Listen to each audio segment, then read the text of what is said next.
Bonjour à tous et bienvenue au premier cours d'hydraulique. Dans ce module, nous ferons une brève révision de la mécanique des fluides. En premier lieu, revoyons les propriétés des fluides. La pression est une force divisée par une aire. Son unité est le newton par mètre carré. Nous utiliserons comme point de référence la pression atmosphérique qui est de 10 exposé en 5 newtons par mètre carré ou 101,3 kPa. On rencontre aussi la pression hydrostatique. C'est également une force divisée par une aire. La force est ici le poids de la colonne d'eau. Cette pression peut être calculée comme la densité ρ de l'eau fois la force de gravité G fois la hauteur de la colonne d'eau fois l'air divisé par l'air. Comme on a deux fois la répétition de l'air, on peut la simplifier et donc la pression hydrostatique est ρ fois G fois H. Cela sous-entend que la pression hydrostatique est simplement basée sur la hauteur de l'eau dans le système. C'est très important pour nous. Pourquoi? Cela veut dire qu'il est possible de déterminer la valeur de la pression dans le système à partir de mesures de la hauteur d'eau. Hauteur d'eau qui peut très bien être facilement mesurée. Par exemple, une colonne d'eau de 10 mètres donne une pression de 98 000 newtons par mètre carré. En d'autres termes, 10 mètres de colonne d'eau équivaut à 1 atmosphère. La densité d'un fluide est sa masse par unité de volume. Dans le cas de l'eau, nous utiliserons 1000 kg par mètre cube. Le poids spécifique, gamma, représente la densité multipliée par l'accélération gravitationnelle g. Dans le cas de l'eau, on considère gamma comme étant de 9810 newtons par mètre cube. Il existe différents appareils de mesure de la pression, comme le piézomètre et différents types de manomètres. Pour la pression, on peut parler de la pression au niveau d'une surface libre. C'est comme parler de la pression atmosphérique PA. On a la pression manométrique qui est P égale ρ fois G fois H et on a la pression absolue qui est la somme des deux. La plupart des pressions manométriques sont égales à 0 à pression atmosphérique. Par conséquent, pour résoudre l'équation fondamentale, nous pouvons travailler avec la pression manométrique relative. Souvenez-vous, que se passe-t-il si un objet solide est plongé dans un liquide? Comme nous l'avons appris en mécanique des fluides, le liquide applique une force de pression qui est perpendiculaire à la surface de l'objet en tout point. Pour une surface horizontale, comme le fond d'un réservoir rempli de liquide, l'amplitude de la force résultante est simplement Fr égale P fois A, égale gamma fois H fois A. P est la pression, elle est uniforme sur le fond, tandis que A est l'air du fond. Étant donné que la pression est constante et uniformément répartie sur le fond, la force résultante agit à travers le centroïde de la zone, comme illustré sur la figure. En revanche, la pression sur les parois du réservoir n'est pas uniformément répartie. La pression varie de 0 à la surface libre à la pression gamma fois H au fond. Donc, si nous appliquons l'équation hydrostatique à chaque point du mur, il en résulte une distribution triangulaire en section transversale. C'est un prisme de pression. Puisque la variation de pression avec H est linéaire, on pourrait supposer que le produit de la pression moyenne et de la surface de la plaque donnerait la force sur un côté de la plaque. Encore une fois, la force Fr sur la paroi verticale peut être considérée comme agissant au centre de gravité. F est donc perpendiculaire à la surface de la plaque.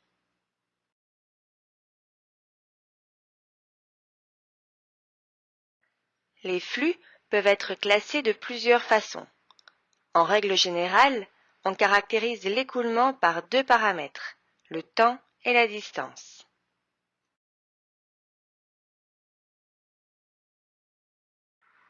L'écoulement peut être stationnaire ou non stationnaire. Il est stationnaire si les paramètres qui décrivent cet écoulement ne varient pas dans le temps. Les paramètres typiques qui caractérisent un écoulement sont la vitesse, le débit, qui est le volume par seconde à un point donné, la pression et la profondeur de l'écoulement, par exemple dans une rivière ou un canal. À l'inverse, un écoulement est non stationnaire si ses paramètres varient dans le temps. Comme les écoulements non stationnaires impliquent des équations complexes, les ingénieurs utilisent souvent des équations d'écoulement stationnaires, même lorsqu'il y a un faible degré de non stationnaire. Quand on considère l'échelle de distance, on rencontre des écoulements uniformes et non uniformes. Un écoulement est uniforme si ses paramètres ne varient pas avec la distance le long d'un trajet d'écoulement. Inversement, pour un écoulement non uniforme, l'amplitude des paramètres varie d'un point à l'autre le long du trajet d'écoulement. L'existence d'un écoulement uniforme implique nécessairement que l'aire de la section transversale perpendiculaire à la direction de l'écoulement soit constante. En combinant les états d'écoulement précédents, on peut classer tous les flux avec 4 types: les écoulements uniformes stationnaires, les écoulements uniformes non stationnaires, les écoulements uniformes stationnaires et les écoulements non uniformes non stationnaires. Dans l'écoulement uniforme stationnaire, les conditions ne changent pas avec la position dans le flux ou avec le temps. On trouve par exemple l'écoulement de l'eau dans un tuyau de diamètre constant à vitesse constante. Dans l'écoulement non uniforme stationnaire, les conditions changent d'un point à l'autre du flux mais ne changent pas avec le temps. Un exemple est l'écoulement dans un tuyau conique avec une vitesse constante à l'entrée. La vitesse changera à mesure qu'on se déplace le long du tuyau. Pour l'écoulement uniforme non stationnaire, à un instant donné, les conditions à chaque point sont les mêmes, mais changeront avec le temps. Un exemple est un tuyau de diamètre constant relié à une pompe pompant un débit constant qui est ensuite arrêté. Et enfin, pour l'écoulement non uniforme non stationnaire, chaque condition de l'écoulement peut changer d'un point à l'autre et avec le temps à chaque point. On peut citer par exemple le cas de vagues dans un tuyau. Lors d'une fermeture de vanne, l'énergie cinétique d'un fluide en circulation est convertie en énergie potentielle sous forme de pression. Cela produit des ondes dans la conduite. On appelle ces phénomènes le coup de bélier. Comme le débit du fluide est rapidement ralenti, cela provoque une forte augmentation de la pression. Le coup de bélier est donc un phénomène de surpression qui se manifeste lors de la variation soudaine de la vitesse d'un fluide dans un tuyau. Bien évidemment, l'écoulement uniforme stationnaire est le plus simple cas des 4. Vous serez alors ravi d'apprendre que les premiers modules de ce cours sont limités à cette classe de flux. La visualisation de l'écoulement est utilisée pour rendre visibles les modèles de flux. Cela permet de visualiser les informations qualitatives et quantitatives d'un écoulement. La méthode de visualisation la plus employée se fait au moyen de lignes de courant. Une ligne de courant est une courbe dont la tangente en chacun de ses points est, à chaque instant, collinéaire au vecteur vitesse locale du champ de l'écoulement. Un ensemble de lignes de courant peut être disposé pour former un tuyau ou un tube imaginaire. C'est ce qu'on appelle un tube de courant. La ligne de courant est donc une ligne représentant le sens d'écoulement de la série de particules à un instant donné. Parce que la ligne de courant est toujours tangentielle à l'écoulement, il s'ensuit qu'il n'y a pas d'écoulement à travers une ligne de courant. La cinématique des fluides est basée sur 3 équations fondamentales: la conservation de la masse, la conservation de l'énergie et la conservation du moment. Examinons ces équations en détail. Le principe de conservation de la masse stipule que la masse d'un corps est constante pendant son mouvement. toute portion de liquide se déplaçant dans un tuyau peut changer de forme, mais gardera toujours le même volume. Cela reste vrai même si le diamètre du tuyau augmente ou diminue. Par exemple, sur la figure, le volume V du liquide à gauche change de forme quand il entre dans la portion de tuyau plus étroite à droite. Néanmoins, ce volume de liquide reste constant car le liquide est incompressible. Le flux entrant doit être égal au flux sortant, et donc M1 égale M2, ce qui signifie que ρQ1 égale ρQ2. Comme le fluide est incompressible et que le flux est incompressible, la valeur de ρ reste constante. Nous pouvons la supprimer de l'équation, et l'équation de continuité peut être présentée sous la forme de Q1 égale Q2 ou U1 A1 égale U2 A2.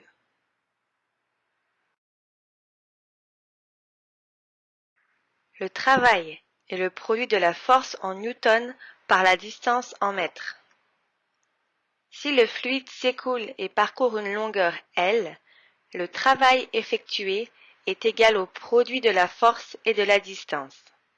Si la pression P1 agit sur la surface A1, la force correspondante est P1A1. L'énergie potentielle d'un corps est mgz, où z est la hauteur du corps au-dessus d'une donnée arbitraire.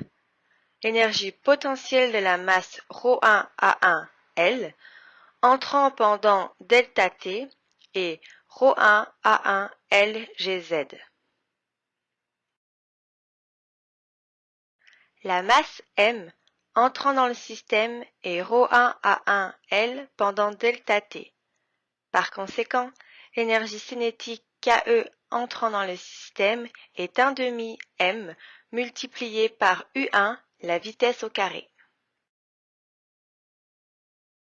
L'énergie totale entrante est la somme du travail d'écoulement effectué et des énergies potentielles et cinétiques. En remplaçant les valeurs que nous avons obtenues pour le travail effectué par la pression, l'énergie cinétique et par l'énergie potentielle, l'équation de l'énergie totale est celle-ci. Il est souvent plus pratique de considérer l'énergie par unité de poids de fluide. Cela permet de simplifier l'écriture de l'équation. Comme le poids du fluide entrant dans le système est ρA1Lg, l'énergie par unité de poids du fluide est donc l'équation suivante. Faites attention ici à ne pas confondre ou inverser le terme pression P et le terme densité ρ. Cette équation est celle de Bernoulli. L'équation de Bernoulli peut être considérée comme l'application du principe de conservation de l'énergie dans un fluide en mouvement. Cette équation signifie que toutes les variations d'énergie cinétique ou potentielle dans un système de fluide en mouvement est causée par du travail fourni par la pression du fluide entourant le système. Si, lors du passage de l'entrée à la sortie, aucune énergie n'est fournie au fluide ou extraite du fluide, alors l'énergie entrante est égale à l'énergie sortante. Dans ce cas, il y a des paires de charges. On rajoute le terme HL à droite. Voici un résumé de l'équation de Bernoulli dans un écoulement stationnaire le long d'une ligne de courant. Si l'on souhaite vérifier les dimensions de chaque composant séparé de l'équation de Bernoulli, on voit bien que tout est en mètres. Les composants de l'équation de Bernoulli sont donc en mètres, on les nomme alors des charges. Voyons ensemble un exemple. Un grand complexe hôtelier engage un ingénieur pour construire une fontaine d'eau alimentée par un tube cylindrique de diamètre de 15 cm qui transporte l'eau horizontalement à une profondeur de 8 mètres sous la surface du sol. Le tuyau fait alors un angle droit et remonte au niveau de la surface avec un nouveau diamètre de 5 cm. L'eau jaillit ensuite du bout du tuyau à une hauteur de 1,75 m au-dessus du sol et avec une vitesse de 32 mètres par seconde. Quelle pression relative doit-on avoir dans la section horizontale enterrée du tube pour que l'eau jaillisse de la fontaine ? Premièrement, on commence par extraire les informations pertinentes du problème. Une fois toutes les données pertinentes répertoriées, on dessine un schéma du problème pour mieux le visualiser. Nous allons utiliser l'équation de Bernoulli pour répondre au problème et trouver la pression. En ce qui concerne le point 1, P1 est ce que l'on recherche. Nous n'avons pas U1 et nous fixons le référentiel pour que Z2 soit égal à 0.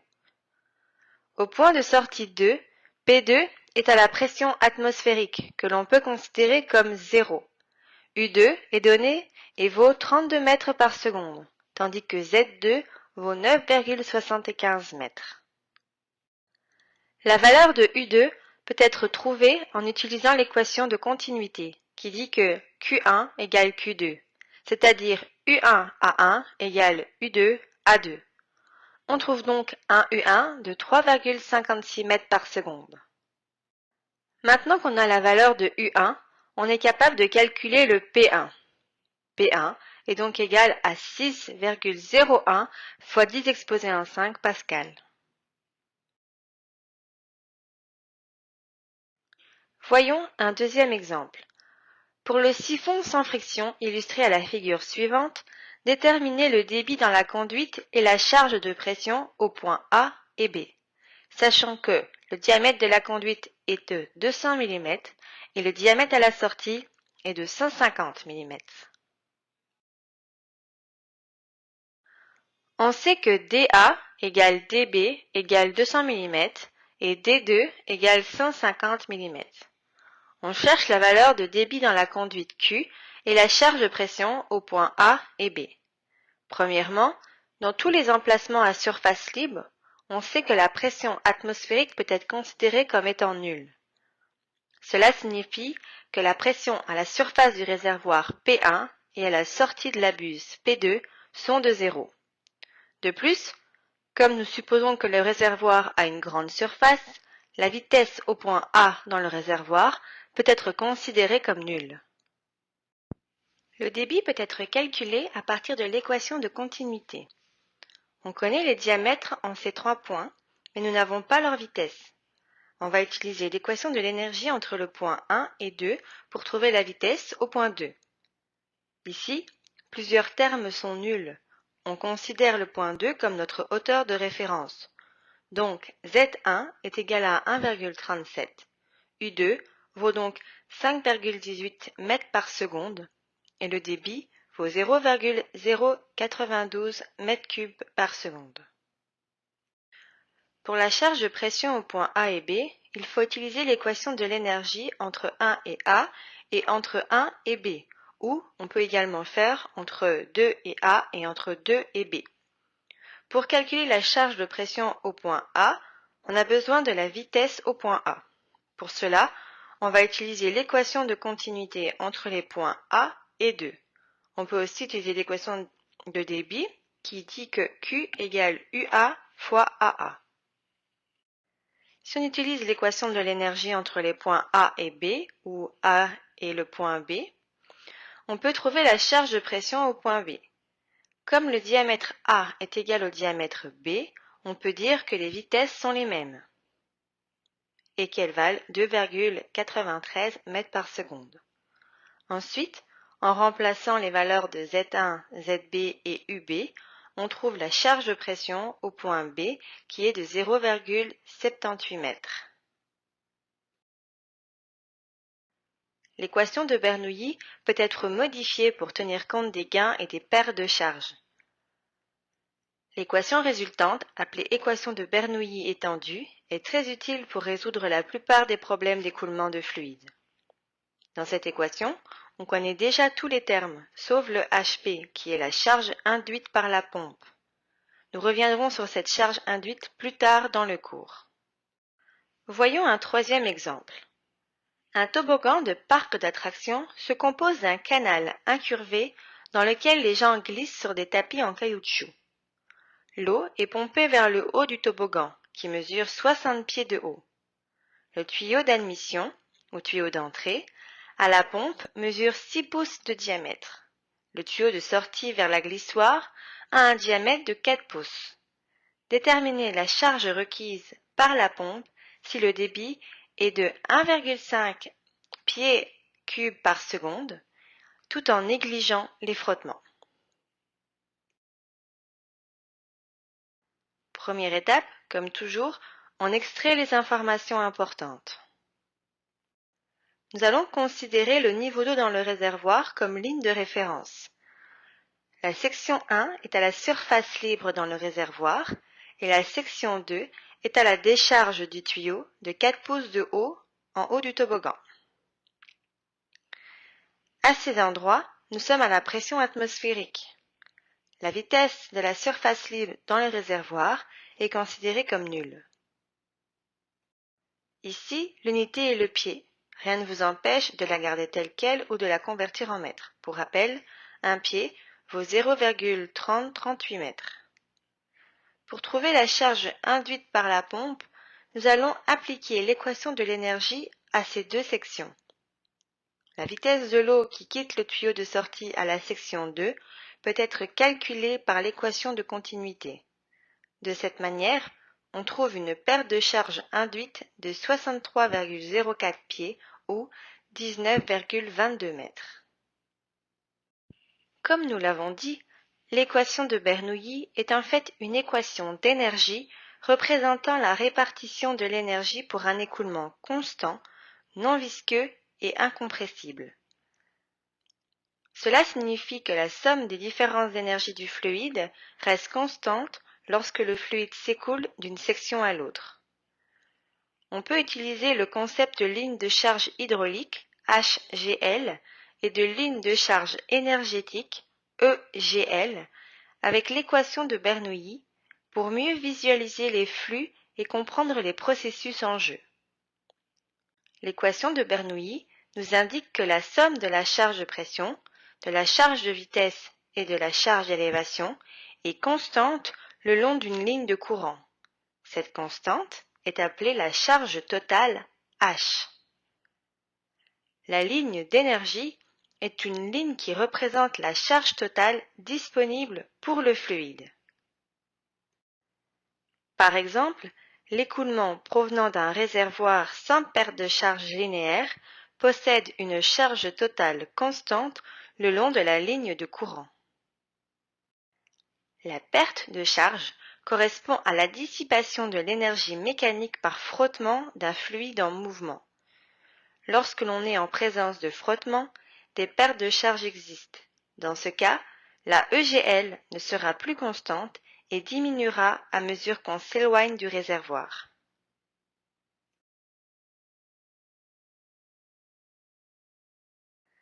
La ligne de gradient hydraulique HGL est une ligne qui nous donne la hauteur de la pression du fluide dans un tuyau à chaque point.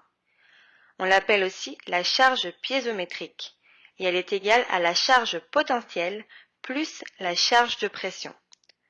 Faites attention à ne pas confondre les deux.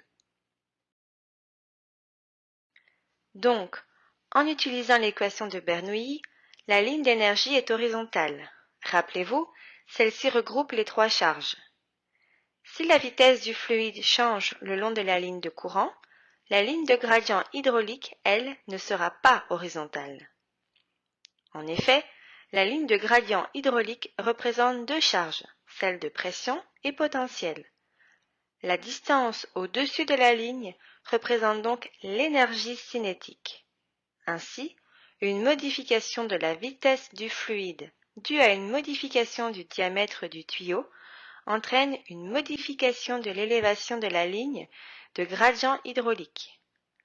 À la sortie du tuyau, la hauteur de pression est de 0, de sorte que l'élévation du tuyau et la ligne de pente hydraulique coïncident.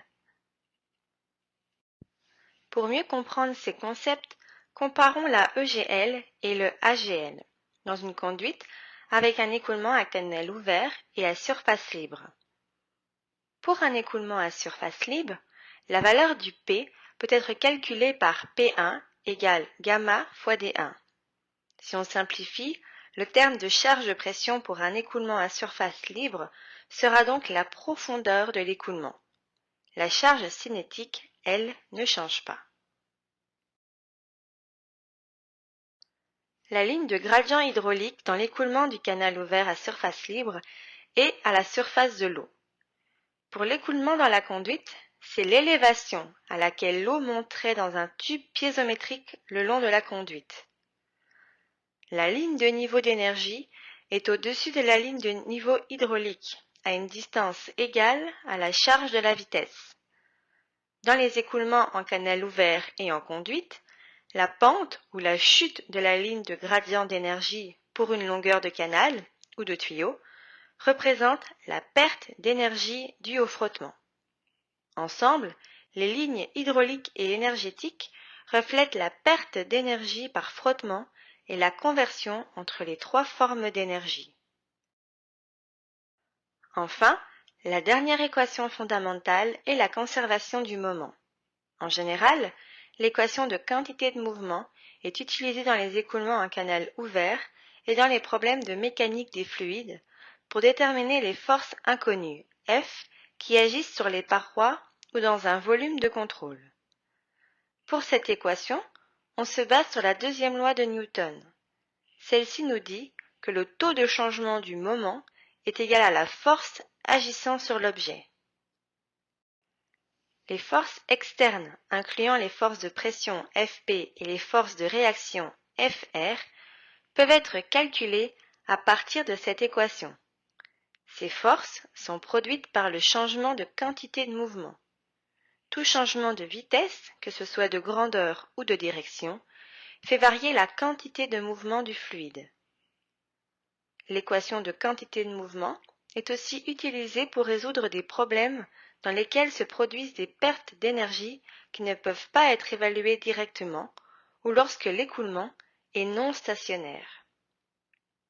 On utilise surtout pour des problèmes incluant les pertes de charge locales dans les conduites, pour le saut hydraulique et les écoulements non stationnaires.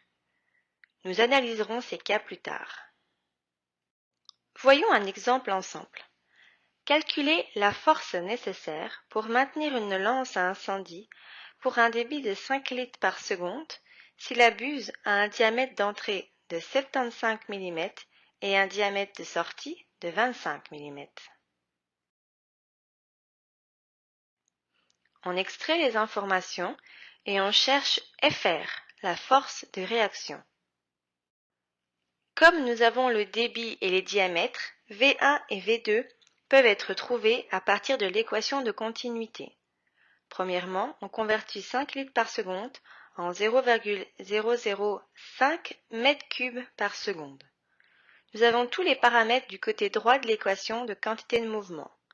Regardons le côté gauche qui contient les forces totales et faisons un schéma du volume de contrôle pour mieux comprendre le problème. Nous avons la pression P1 qui agit sur la zone d'entrée A1 dans le sens X positif. Il s'agit de la pression à l'extrémité du tuyau d'incendie à l'entrée de la buse. On a la pression P0 qui agit sur la zone de sortie A2 dans la direction X négative. La pression P0 agit également sur la surface externe incurvée du bec et vaut A1 moins A2. Enfin, la pression extérieure P0, qui est presque toujours, comme c'est le cas ici, la pression atmosphérique, vaut donc 0. La pression P1 peut être trouvée en utilisant l'équation de Bernoulli entre les sections 1 et 2. Par conséquent, P1 vaut 51,28 kN par mètre carré. Ensuite, la valeur de Fp peut être calculée en multipliant P1 par A1. Fp vaut donc 226 newtons. Enfin, on met tous les paramètres dans l'équation de conservation de la quantité de mouvement et on trouve une Fr de moins 181 newtons. Fr est la force exercée sur le fluide par la buse. Le pompier devra fournir une force d'amplitude égale mais de direction opposée à Fr. Dans l'équation de conservation de l'énergie et de quantité de mouvement, on a supposé que la vitesse est constante sur toute la section de l'écoulement. Ceci n'est jamais vrai en pratique car les vitesses sont plus faibles près des parois qu'à distance de celles-ci. Dans l'équation de Bernoulli, si la vitesse varie à travers la section, la véritable charge de vitesse moyenne à travers la section ne sera pas nécessairement égale à U au carré divisé par 2G. Un coefficient de correction doit être appliqué à l'équation de l'énergie, c'est alpha, et du moment, bêta. Les coefficients de correction peuvent être calculés à partir de ces équations. Il convient de noter que si la vitesse ou l'aire des sections 1 et 2 sont différentes pour chaque section, alpha et bêta doivent être calculés séparément. C'est pour cette raison que nous avons utilisé les indices 1 et 2. Pour les conduites, on peut assumer que alpha et bêta sont égales à 1. Pour un écoulement turbulent dans un canal régulier, alpha est inférieur à 1,15 et bêta est inférieur à 1,05. On peut donc les ignorer. En revanche, dans un canal irrégulier, ces facteurs sont importants et doivent être pris en compte. Ils peuvent même être supérieurs à 2. Dans ce cours et dans les examens, nous allons assumer que ces facteurs sont de 1, sauf si cela est explicitement mentionné. Concernant la résolution de problèmes, l'énergie cinétique moyenne peut être calculée avec la vitesse moyenne et le coefficient de correction. On sait que le débit massique est m égale ρQ égale ρUA, et donc, à partir de ça, K est égal à alpha 1 demi ρ U exposé en 3 fois A. C'est l'équation 1. Ensuite, l'énergie cinétique à travers toute la section transversale est la somme de l'énergie cinétique de tous ces éléments. Pour chaque élément, delta K égale 1 demi m U au carré. Et m peut être calculé avec l'équation du débit massique m égale ρ dq. Donc, delta K égale 1 demi ρ dq fois U au carré fois SI. Ce qui nous donne l'équation 2 si on intègre. Comme les équations 1 et 2 sont équivalentes, on peut trouver le alpha. On trouve bêta avec le même principe. Voyons maintenant des instruments de mesure. Voici un rappel du fonctionnement d'un manomètre. La mesure implique une différence de pression entre deux points horizontaux. L'application typique consiste à mesurer le changement de pression à travers un dispositif de débit comme illustré ici. La différence de pression PA moins PB est calculée en fonction des paramètres du système.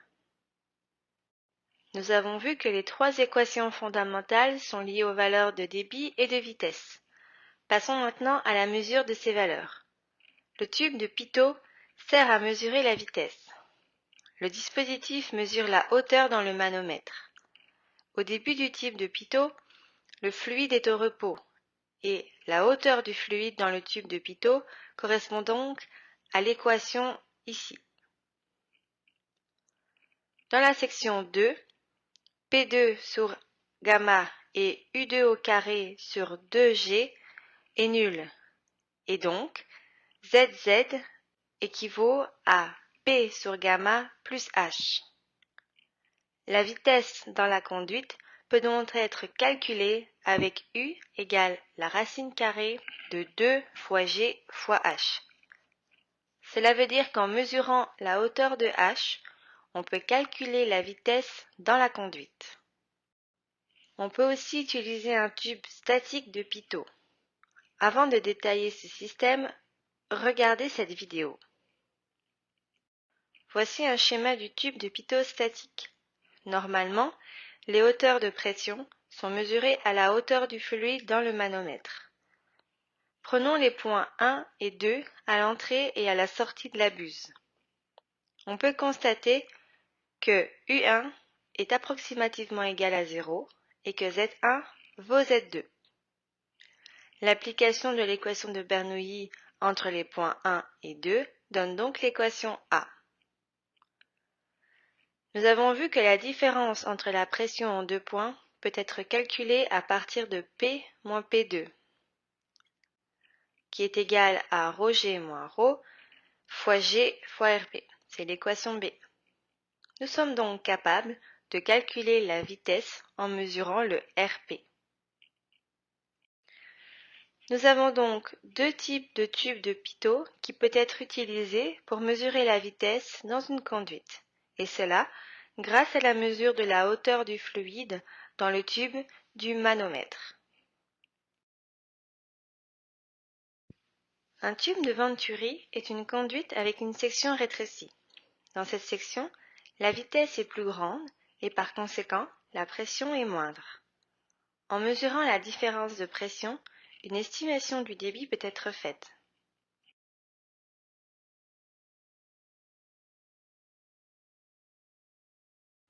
En supposant qu'il n'y ait pas de perte d'énergie et en utilisant les vitesses moyennes, on peut calculer la vitesse avec l'équation de l'énergie. On voit que la différence entre P1 et P2 peut être calculée. Nous avons ρg qui est la densité du fluide dans le manomètre.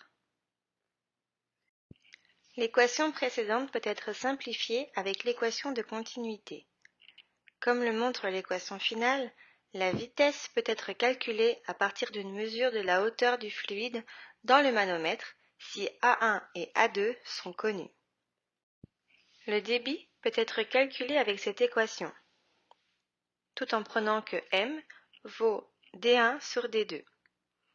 Il convient de noter que le débit réel sera légèrement inférieur au débit idéal en raison des pertes d'énergie, qui apparaissent principalement dans la section divergente. Ces pertes d'énergie sont prises en compte en introduisant un coefficient de décharge, CD. On a vu que le principe de mesure par Venturi est basé sur la contraction de l'écoulement. Le but est d'augmenter la vitesse dans la section rétrécie. On diminue donc la pression. Un deuxième dispositif de mesure de débit dans une canalisation est une plaque à orifice. Sa fonction est similaire à celle d'un venturimètre, en ce sens qu'une région de basse pression est créée par une constriction locale.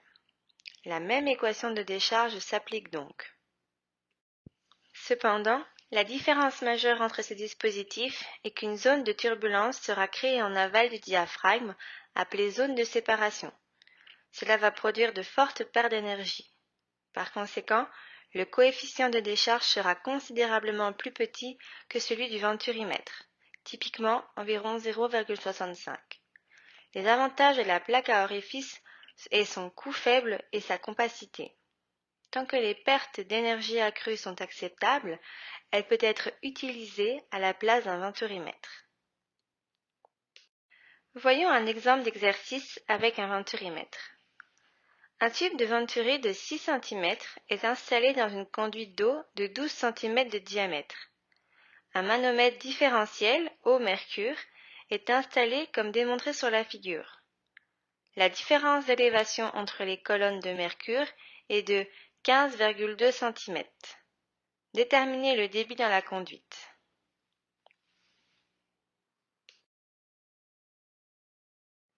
Comme toujours, nous allons prendre les informations pertinentes. En utilisant l'équation du débit pour un cas idéal et en les multipliant par CD, on peut calculer le Q réel ou Q actual. Voici un autre exemple. Un tube de Venturi vertical de 20 cm est installé dans une conduite d'eau de 40 cm de diamètre. Les pressions d'eau aux sections démontrées sont de P1 égale 65 kN par mètre carré et P2 égale 40 kN par mètre carré. Déterminez le débit dans la conduite. Prenez CD qui vaut 0,98. Soulignons les données qui nous seront utiles. Peut-on utiliser l'équation précédente pour le calcul du débit ici? Non. En effet, la condition d'écoulement a été modifiée. Cette équation n'est donc plus valide. Ici, on doit repartir des équations fondamentales pour trouver le débit réel qui est de 0,206 m3 par seconde. Enfin, on peut aussi utiliser un orifice. Un orifice est une ouverture de toute taille ou forme dans un tuyau, au fond ou sur une paroi latérale, d'un récipient à travers lequel un fluide est évacué. Si les propriétés géométriques de l'orifice et les propriétés inhérentes au fluide sont connues, l'orifice peut être utilisé pour mesurer des débits. Ils sont largement utilisés depuis l'Antiquité dans l'irrigation, le drainage, la régulation des crues, le traitement de l'eau et dans plusieurs autres domaines de l'ingénierie hydraulique et environnementale. La figure ici montre un jet d'eau sortant d'un grand réservoir à travers un petit orifice.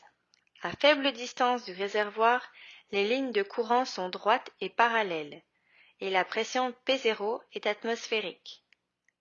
L'application de l'équation de Bernoulli entre ce point et la surface de l'eau dans le réservoir donne le calcul du débit. La surface du jet, cependant, est plus petite que celle de l'orifice en raison de la convergence des lignes de courant, comme le montre la figure. La contraction du jet s'appelle la vena contracta. Des expériences ont montré que la surface du jet A et la surface de l'orifice A0 sont liées par A égale CC fois A0, où CC est le coefficient de contraction qui varie entre 0,61 et 0,66. À cause des pertes de charge, on ajoute un coefficient additionnel CV compris entre 0,97 et 0,99. C'est le coefficient de vitesse. L'équation finale est donc celle-ci. On peut définir que CD égale CV fois CC. Si l'orifice est grand, l'équation du petit orifice n'est plus applicable. Ceci est dû à la variation significative de H, et donc de U, à travers l'orifice. Dans de tels cas, il est nécessaire de trouver la décharge autrement. Dans un large orifice, la vitesse varie avec la profondeur. On doit alors intégrer afin de déterminer le débit.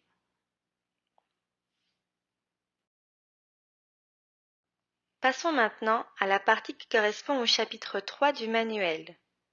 Nous allons parler de l'effet de la viscosité, puisque c'est cette caractéristique qui différencie les écoulements réels des écoulements idéaux. Pour un fluide idéal, ou parfait, il n'y a pas de friction, donc il n'est pas visqueux et n'a pas de perte de charge.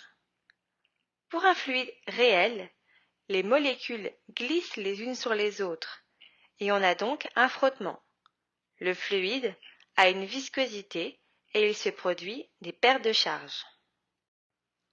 La différence entre un fluide parfait et un fluide réel, c'est l'existence d'une force de viscosité dans le fluide réel. Le fluide idéal circule en douceur autour du corps sans perdre d'énergie entre les côtés amont et aval du corps. La répartition de la pression autour du corps est donc symétrique et peut être obtenue en appliquant l'équation de Bernoulli. L'écoulement réel du fluide se rapproche de l'écoulement idéal uniquement autour de la partie en amont du corps, là où les lignes de courant convergent. Peu de temps après, les lignes de courant commencent à diverger en aval du corps. La région d'écoulement tourbillonnaire apparaît dans laquelle il y a des pertes d'énergie importantes. Pour illustrer ce phénomène, voici une vidéo permettant d'observer le vortex autour d'un cylindre circulaire pour un fluide réel. La propriété la plus importante qui distingue les deux fluides est donc la viscosité. Avant de voir plus en détail la viscosité, regardons une vidéo permettant de comprendre le concept physique de contrainte de cisaillement dans le fluide. Pour un solide, les contraintes se développent lorsque le matériau est élastiquement déformé ou tendu. Pour un fluide, les contraintes de cisaillement surviennent en raison d'un écoulement visqueux. C'est pourquoi on dit que les solides sont élastiques et que les fluides sont visqueux. La viscosité est la mesure de la résistance d'un fluide à la déformation causée par le cisaillement.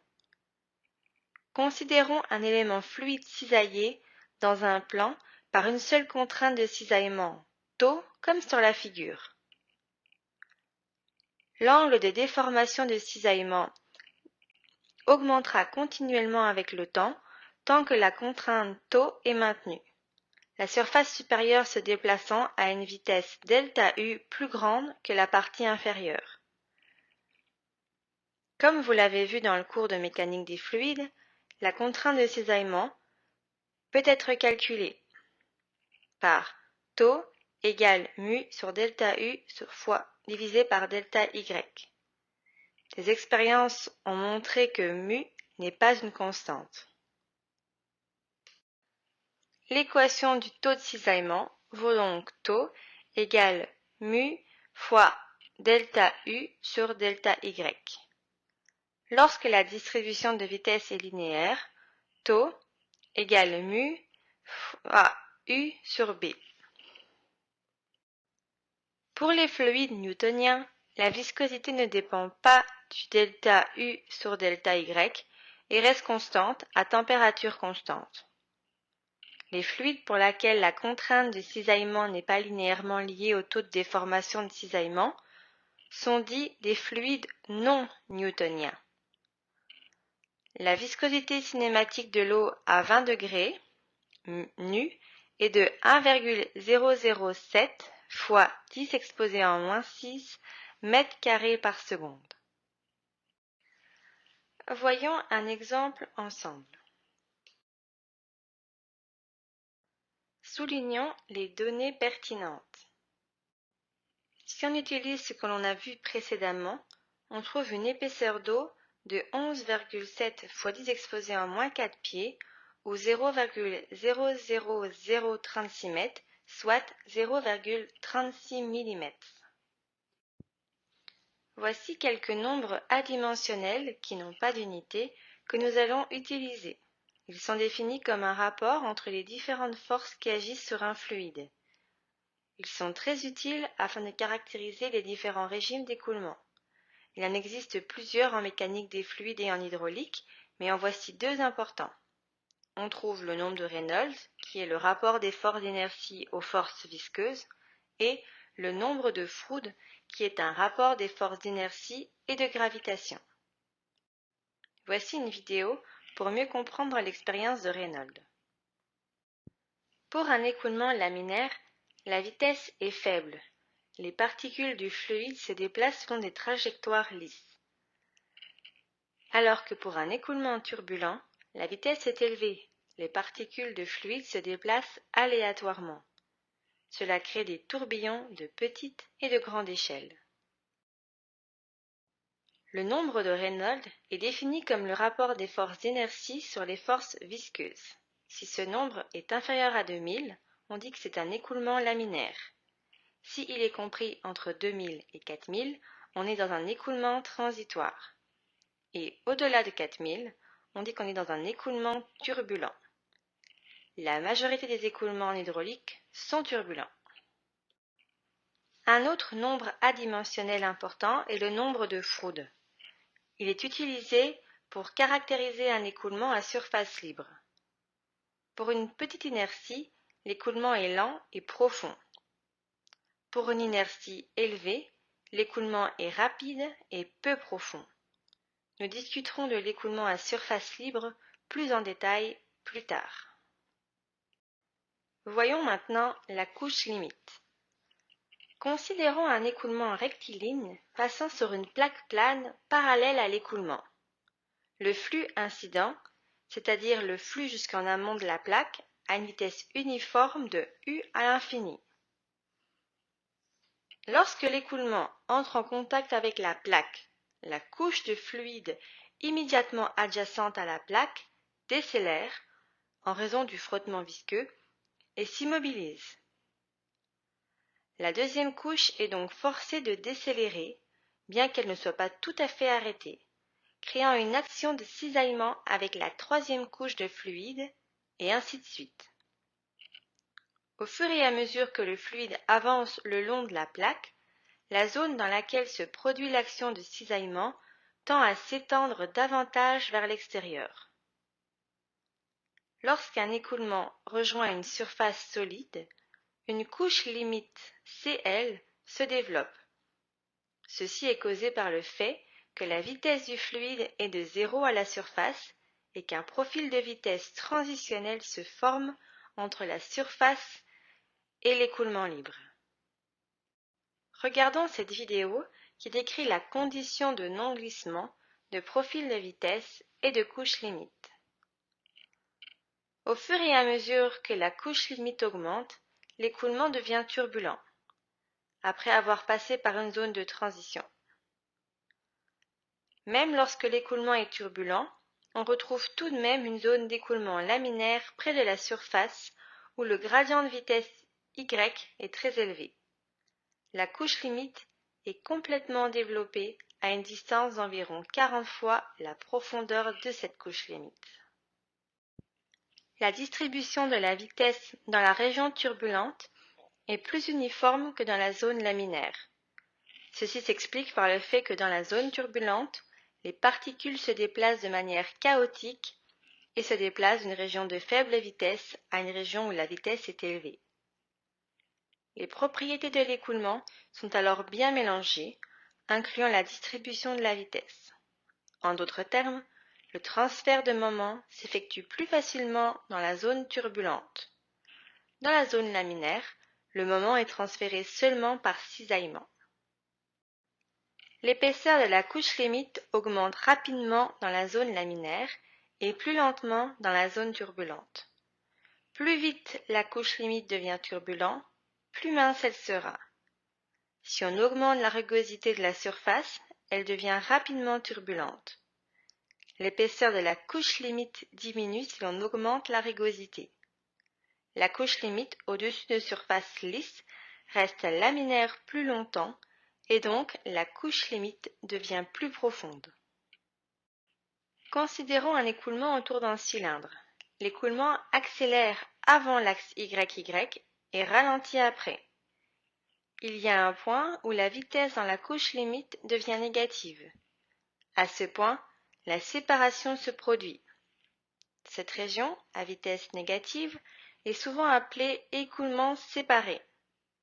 Dans cette région, la pression diminue de façon significative et des tourbillons se forment. La pression est élevée devant le cylindre et basse derrière. Cette différence crée une force sur le cylindre. Les forces de traînée totales sont composées de deux choses, les forces de traînée de forme et les forces de traînée de frottement. Les forces de traînée de forme ou traînée de pression sont créées par la séparation de l'écoulement et la différence de pression avant et après l'objet. Les forces de traînée de frottement sont créées par la friction et les forces de cisaillement entre l'écoulement et l'objet. Les traînées de forme peuvent être réduites en optimisant la forme de l'objet et en réduisant la zone de sciage. Regardons le cas d'un avion. Lorsque l'air se divise pour faire le tour de l'aile, l'air sur l'aile se déplace plus loin et la distance entre les molécules d'air augmente. Cela rend l'air au-dessus de l'aile moins dense. Elle a une pression plus faible. La différence de pression entre l'air à haute pression sous l'aile et l'air à basse pression au-dessus de l'aile provoque la portance. Comme vous voyez sur la figure à droite, lorsque l'air se déplace au-dessus d'une aile d'avion, la couche d'air est comprimée dans une zone plus petite. Par conséquent, la vitesse de l'air augmente et la pression de l'air diminue. L'inverse se produit sous l'aile. Habituellement, la traînée de frottement et la traînée de pression sont combinées dans une seule formule. La force de traînée qui agit sur un objet peut être trouvée à l'aide de cette équation. CD dépend du nombre de Reynolds et de la forme de l'objet. Des tableaux existent pour la trouver en fonction du Reynolds. Dans le livre de mécanique des fluides, vous avez des graphiques de CD en fonction du nombre de Reynolds pour différentes formes de corps. En raison d'une plus grande contrainte de cisaillement à la paroi, la traînée de frottement est plus grande pour les couches limites turbulentes que pour les couches laminaires. Pour un écoulement laminaire, il y a seulement l'effet de viscosité. Pour un écoulement turbulent, les particules de fluide sont ralenties quand elles frappent la surface, il y a donc plus de frottement, et la rugosité de la surface augmente la friction. Enfin, avant de terminer ce module, permettez-nous de vous poser une question. Pourquoi est-ce qu'une balle de golf a des fossettes? Pour comprendre cela, je vous invite à regarder la vidéo. En effet, la séparation dans un écoulement laminaire d'une sphère survient plus rapidement que dans un écoulement turbulent. La traînée augmente lorsque la région de séparation devient plus large. À cause des fossettes, l'écoulement devient turbulent à une vitesse plus petite que pour une sphère lisse. L'écoulement se sépare donc plus tard, réduisant la traînée de forme. On peut conclure que le CD, coefficient de traînée, est plus petit pour une balle rugueuse. Voici ce qui clôture ce module 1 de rappel de mécanique des fluides. Merci de votre attention et bonne semaine à tous.